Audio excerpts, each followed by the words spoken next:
Welcome to Mashoko, a platform that allows voices heard and unheard to share their convictions on everything life.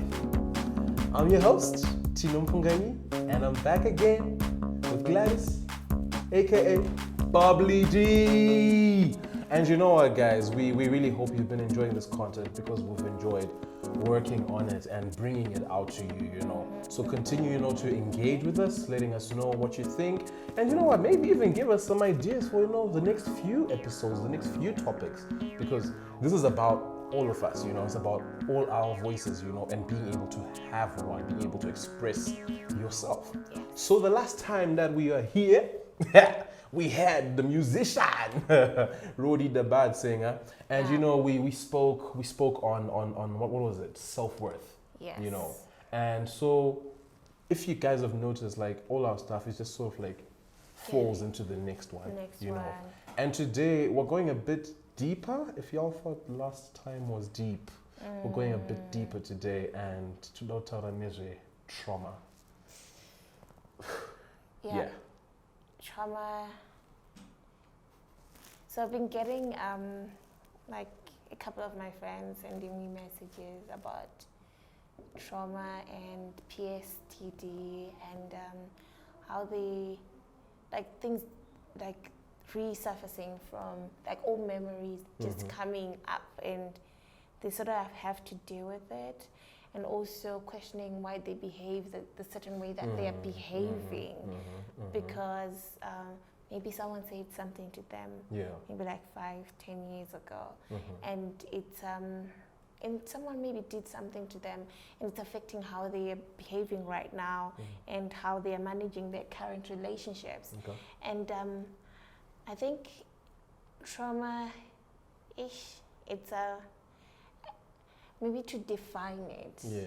I mean, just like a very basic definition of trauma would be just going through a very maybe emotionally or physically injuring experience that leaves a detrimental scar, either emotionally or physically. So it's easy to see physical trauma because you can see it can be identified by a scar, and then the scar will remind you of the incident that happened. But when it's mental or emotional, it's not easy because you can look as good, but you're dealing with something that people cannot see, and you're just battling mentally with it, and you start questioning a lot of things about, okay, why do I behave like this? Or people will start pointing things out and say, oh, you're like this. But maybe you didn't choose to be like that. There is something that happened to you, and your body is, or your mind is trying to protect you from going through that process again. So it's sort of like helps you defend, or you have heightened your guard so that you don't go to, so that you don't get to experience that horrific incident ever again. Wow. And you know what? I think what's crazy to me is how you can't always pinpoint. Like, half the time you cannot. I'm thinking about, you mentioned how you've been having insomnia lately, right? And I also mentioned that I've also been struggling to sleep the past couple of days. But actually, like, something that's even bigger than the past few days is the fact that every time that I share the room or the bed with someone, people always wake me up in the middle of the night. They're like, Tino, are you okay? And I'm like, yeah.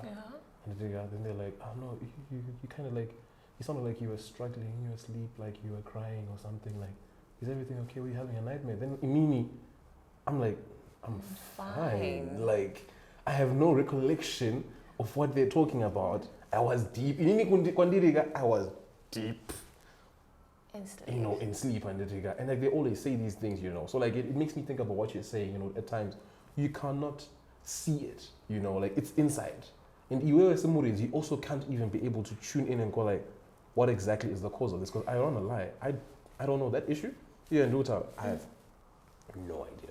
So for me, I guess when I'm sleeping, that's when certain pictures start showing and replaying in form of dreams, because I feel so much the pain that I felt the day this thing happened could actually be like it will come on into my dream as something else. Maybe it's now being joined with the movie that I've just watched, or maybe in conversation that I've heard earlier with another person. Triggers. Could it be that my brain is trying to say, oh, there's something that you need to resolve here, and then it then comes off as a dream. I don't know. Yeah, no, that's hectic. You know, so you're talking about basically like how there's triggers.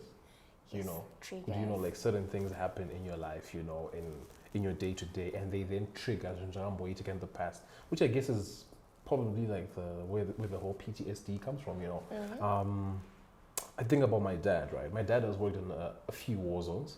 Right, I cannot specify where, but I think of we're laughing about this last time that we had this conversation, but this is like serious, you know. So I think it was around they didn't go into my fireworks, Christmas, New Year's, New Year's specifically, you know. So you know, it was one random New Year's Eve or whatever, you know, and fireworks started popping right? Out. And like I'm saying, he's been in a war zone before, so this was like, I think this was like Pekutanga when he had first started working there, you know. So this was his time back home. I think it was maybe probably his first or his second or third time, but it was one of the first few times that he'd come back home. And you know, the impact that had on him, you know, when he heard that. And my mom's, I know it was because I wasn't there, right? I was in my own room. But my mom was now laughing, dude, this guy rolls off the bed and starts crawling to wherever there is safety. What? Yeah, because he's so used, once you do that, you're supposed to respond, go and wear they wear their helmets and their vests, and then you go down into the bunker. Wow. You know, and you're not supposed to, you can't walk there because someone will. Because of fireworks. Yeah. So the fireworks did that to him, you know. So like, you know, when you're mentioning PTSD, like the Nyayama triggers. Yeah, that was a trigger for him, you know. But now, you know, he didn't stay in that sort of environment, you know. He was at least able to root himself out, you know. And this sort of makes me think about something that we read about Nyaye, an analogy of, you know, a tree. Yes. Which is when there's a storm, right? And a tree is sort of like, is toppled over by the storm. When you're now then fixing things, you know, when you're trying to replant that tree, you don't necessarily just replant it right there, you know, but like you have to figure out, okay, so this is the environment that this tree has been in, you know, and this roots had gone maybe this deep. How do we ensure that this time around the same thing doesn't happen, you know? So you have to change the environment, you know. You have to change the settings that are around that place to make sure the next time that the tree starts growing and it develops roots, this is a safer place. Yeah, I'm just remembering like certain things that had happened in my life, and for me to maybe like fully, let's say, liberate myself from those situations was basically removing myself. Like there are streets that I said I'm not gonna walk. Wow. Because they remind me of certain things, and I don't want to go back into that space again. And I've actually acknowledged that there's certain words that if people say to me, they trigger me so much that they activate something like that, like a protection mechanism. So it's either, you know, you then find yourself probably shouting at someone, but you're not shouting at them because of what they said, but you're shouting because your mind is saying, oh, they're about to say that thing.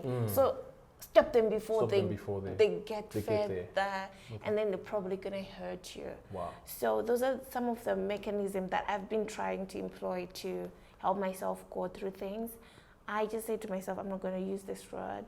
I'm not going to go to certain places. There are specific places that I just don't go. Wow. I know it's a restaurant. I know it's a school. I know there's this person that I don't want to see ever in my life. Or I will not allow to get into my space ever again because they remind me. You know, you start feeling the actual emotion you felt the very, very day that happened. Yeah, you relive it. Like I relive every moment of it. Wow. So, like you said, you don't have to plant the tree because when the next storm comes, it will suffer.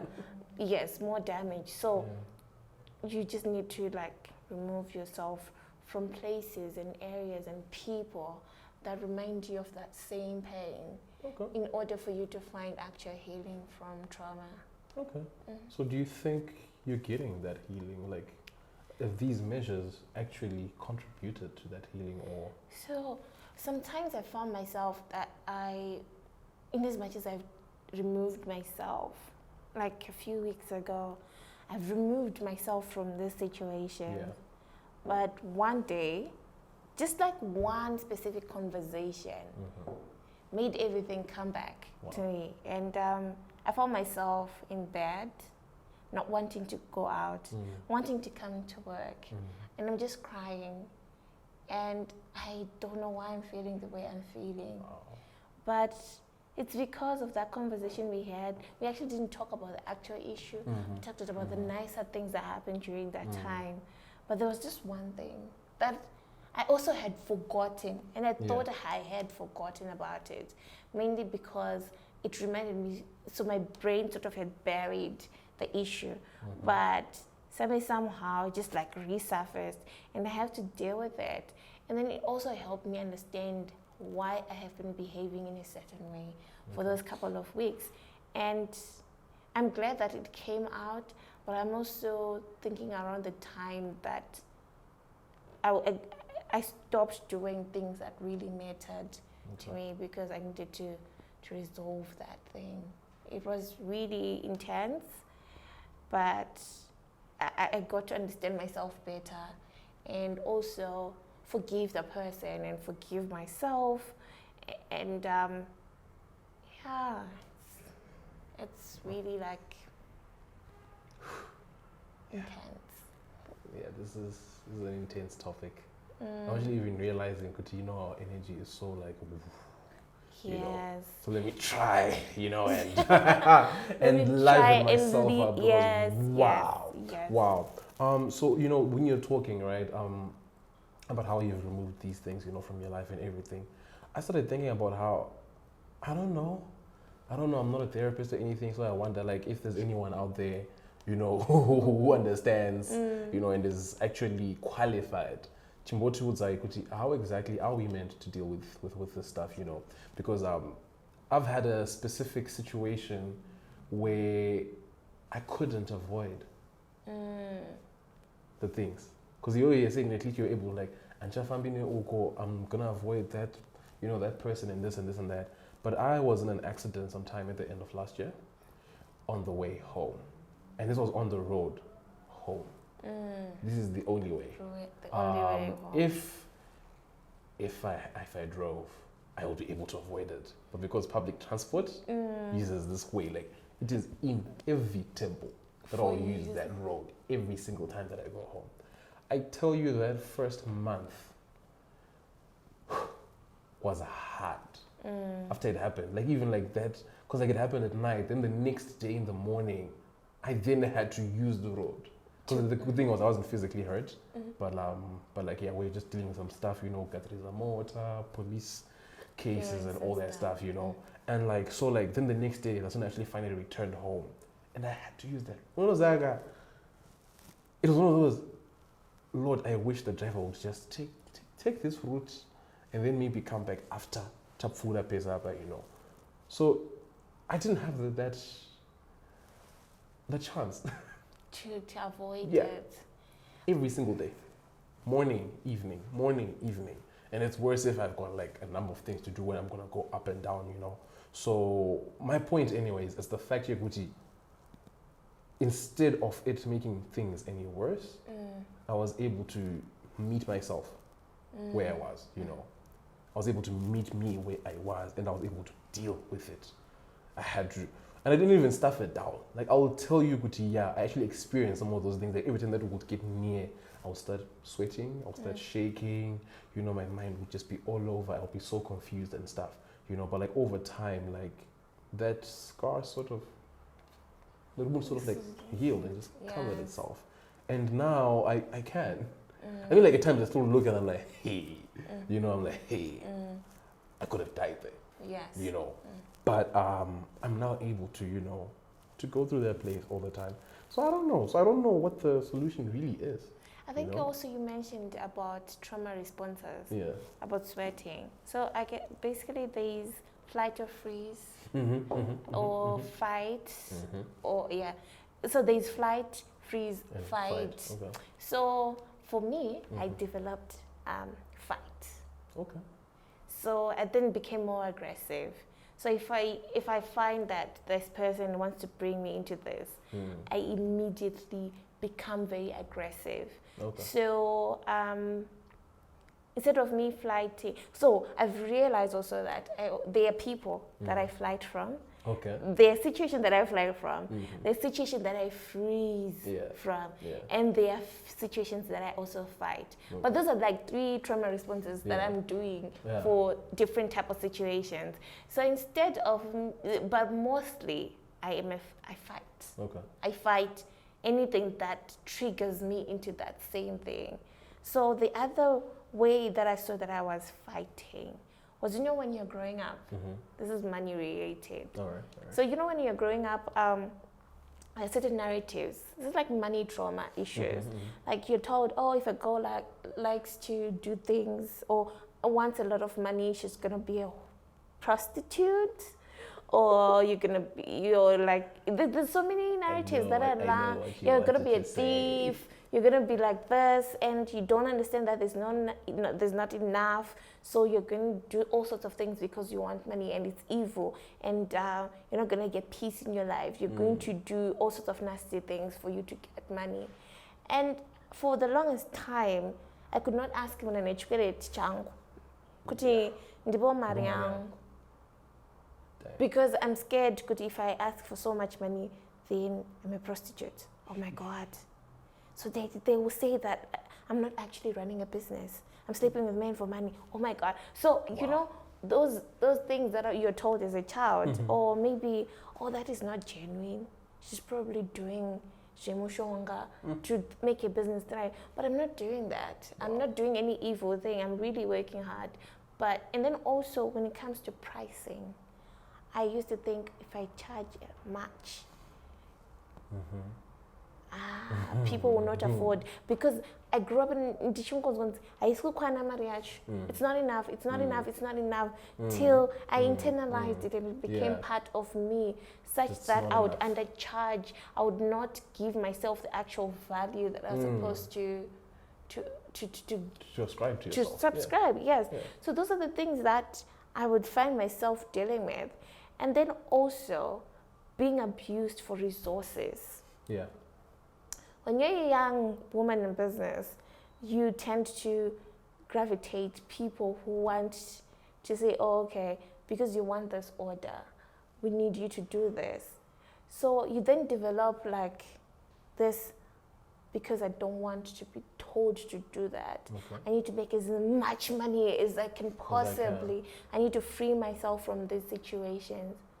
And when someone just says no to you once, it then like fuels all the ambitions that you have, and then you start like, I'm going to do this because they said no. I'm going to continue working hard. I'm going to continue doing this, but I'm not doing it from the place of love. I'm doing this from the place of.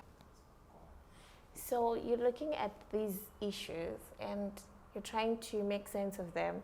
How did I arrive here where if I ask for help and someone says no. I'm triggered to become like defensive and all that. Defensive and wanting more out of myself. To prove that, in as much as you've said no, I'm going to do this, And then it makes my relationship suffer because I don't have time for you anymore. I don't have time for my family. I don't have time for my friends. I don't have time for everyone else. I am busy looking for the money that I have been denied. So I'm fighting we don't have part of it. I'm now freezing whenever I have to ask for chipkereti changu. Look, Sha, you are inconveniencing me. I wanted to use the money today. And now that you haven't given me, all my plans are now falling out. But because njuku chika kuti sonzi akakanoda maristerek. And you know that when whenever I'm pitching my business to other people, they were like, "You are too ambitious." Wow. And you know, it then like sort of like, okay, maybe I need to slow down. But that's me. I don't need to slow down. Yeah. I'm actually going to the right direction. So those are sort of some of the things that trauma would do to you. To fix your self-worth. It affects, exactly. I mean, it affects your self-worth. Because you're listening to these. Those are like the self-talk things. And then you're like, but this person is saying this. Maybe I'm doing too much. Maybe I should slow down. Maybe, no. These are like a lot of things that now come into place. You're now looking at self-talk, self-worth, and you are reliving certain experiences through triggers. Yeah. Ndikafunga, you know, financial trauma.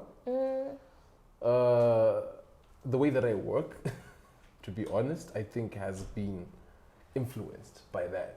Because like you just mentioned, the whole, oh, it's not enough. You know, so like I keep working so hard because I'm like, no. I didn't get some of the things that I wanted in life when I was a child. So I need to work harder. I think I told you about the fact that I can't ride a bike because I couldn't have one. I didn't have one, you know. Last I had was a tricycle when I was like a little kid, you know, but like we got to a point where they couldn't buy me a bike. And you need to imagine, you know, you're not supposed to go and ask for things. You don't go kumaraini and you know, and you're playing with, you know, my toys and stuff like that. I never then got the confidence to be able to go like, hey, bruh, like, so can I ride your bike, that sort of thing? And like, I'm at this age right now, you know. So like, even when you think of, you know, I'm thinking about that issue of financial trauma where like I haven't been able to get so many things, or would you end up not actually being able to afford yourself stuff. Think about that whole self-care Sundays, right? Yes, self-care Sundays and stuff, you know, like there are times when I'm like, you know, I have a little bit of money, you know, I could you know, I could afford to just, you know, go get myself ice cream or go for a massage, go for a movie or something. But like I'll always then revert to but Marie, you found so guys, money can always be made, you know, like. Yes. And then you're not like operating from a place of passion. No. Like you love what you're doing and it's paying you.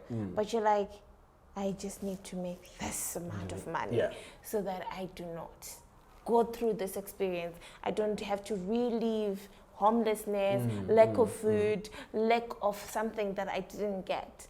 Not that it's bad. Yeah, not that it's bad. You do need to be able to create these opportunities for yourself. You do need to rise up, definitely. You know, you definitely do want to have a situation where you get to a higher space in life.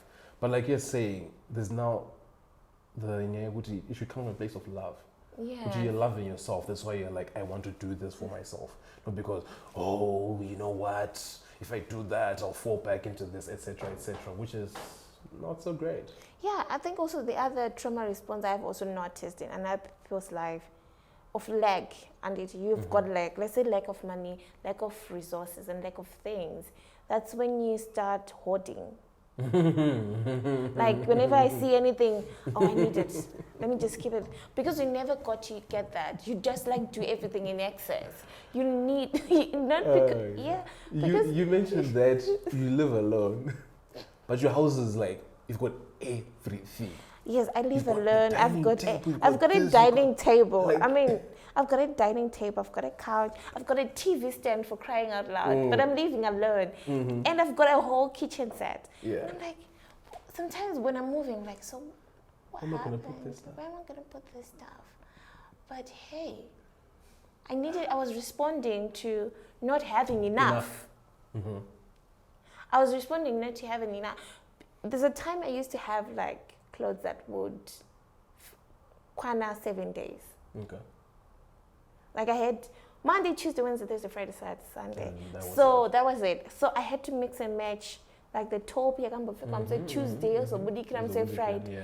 So when I lived that for like 2 months like that, I started buying clothes like a crazy woman. Wow. Trust me, I've got enough clothes that will last me 2 months without me doing laundry. But it's not supposed to be like that. No, it shouldn't. because I was like, I don't want to ever not have clothes. Yeah, because it means that there's so much clutter in your life. Yeah, there's so much clutter, which sometimes I just say I've disposed so many things, but I find myself with so many things again after so much disposal. So I'm really seeing these areas that, like, lack is a huge trauma, just not having enough. And it has contributed to some of the things that I am, like the characteristics, the aggressiveness, even the ambition that I'm constantly told that I am. It's because I'm responding to there was not enough at one point in my life, so I need to make sure that I've caught it. Yeah. That's hectic. Yeah, it is hectic. That's like about this episode. And I think about trauma in the sense of grief, right?